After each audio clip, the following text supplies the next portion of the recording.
আসসালামু আলাইকুম। আজকের ক্যান্ডেলের চেহারাটা ওই যে ক্যান্ডেলটি চাওয়া হইতেছিল ক্লোজ হওয়ার পরে সেটি নাই, কিন্তু যখন লাস্টের দিকে আসছিল মার্কেট পাশে প্লাস ছিল, তো তখন যে ক্যান্ডেলটার অবস্থানটা ছিল এবং চেহারাটা ছিল খুবই চমৎকার ছিল। অর্থাৎ স্ট্রং ক্যান্ডেল বলতে বাউন্স ব্যাক যে ক্যান্ডেল, সেই ক্যান্ডেলটি হইতো।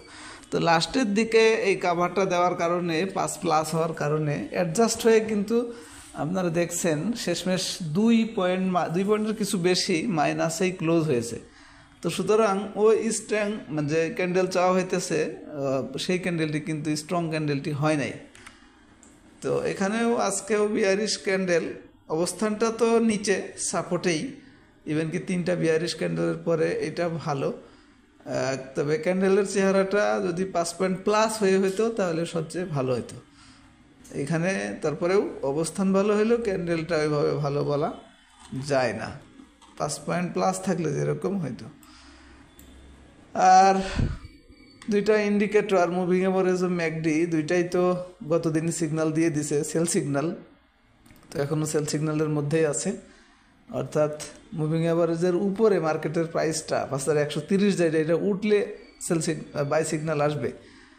আর ম্যাকডিরও তাই, ম্যাকডি ব্লু রেখাটা অরেঞ্জ রেখার উপরে আবার উঠলে তখন বাই সিগন্যাল আসবে, এখনও সেল সিগন্যালের মধ্যেই আছে।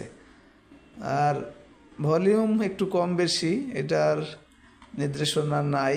তবে আরেকটা জিনিস হলো ম্যাকডির বোঝার জন্য, একটু আগে বোঝার জন্য হিস্টোগ্রামের বার যেটা ফলো করি সেটি কিন্তু আজকে গতকালকে নিচে একটু লাল বার ক্রিয়েট করলেও আজকে কিন্তু আরও লম্বা এবং গাঢ় হয়েছে, রেড গাঢ় যেটা, তো সেটি হয়েছে। তো সুতরাং এটিও কিন্তু ওই হালকা সবুজ, মানে হালকা কালারটা যতক্ষণ না আসবে এবং ছোটো না আসবে ততক্ষণ এই হিস্টোগ্রামের বার অনুযায়ীও কিন্তু পজিটিভ হবে না।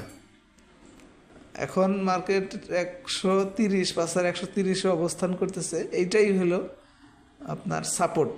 গতকালকে বলা হয়েছিল সাপোর্টে অবস্থান করতেছে, যদিও আজকে 2 পয়েন্ট মাইনাস হয়েছে, তো এখনও সাপোর্ট ভাঙে নেই, আপনারা দেখতে পাচ্ছেন।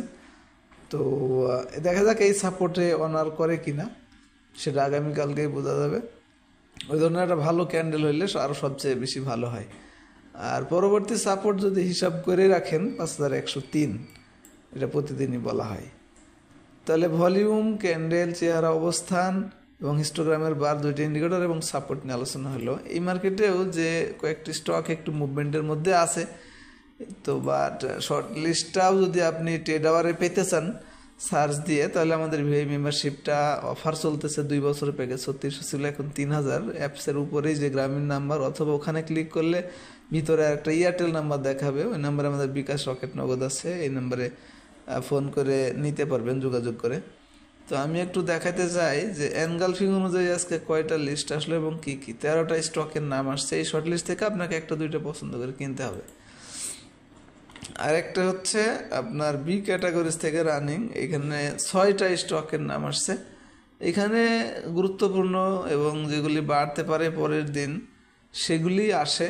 তবে মার্কেট যদি একটা না পড়তে থাকে সেই ক্ষেত্রে আপনাকে অনেক বেশি সচেতন হতে হবে। বলতে সবগুলি বাড়ে না, তখন দেখা যায় যে পরের দিন কিছু কারেকশন হয়, তো এদিকে খেয়াল রাখতে হবে। তবে এটাই শর্ট লিস্ট, যদি কোনোটা বেড়ে থাকে বাড়ে হইতে হয় তো এখান থেকেই হয়, তো সেটি আপনার খেয়াল রাখতে হবে। আশা করি বুঝতে পেরেছেন। ভালো থাকবেন, ধন্যবাদ সবাইকে, আসসালামু আলাইকুম।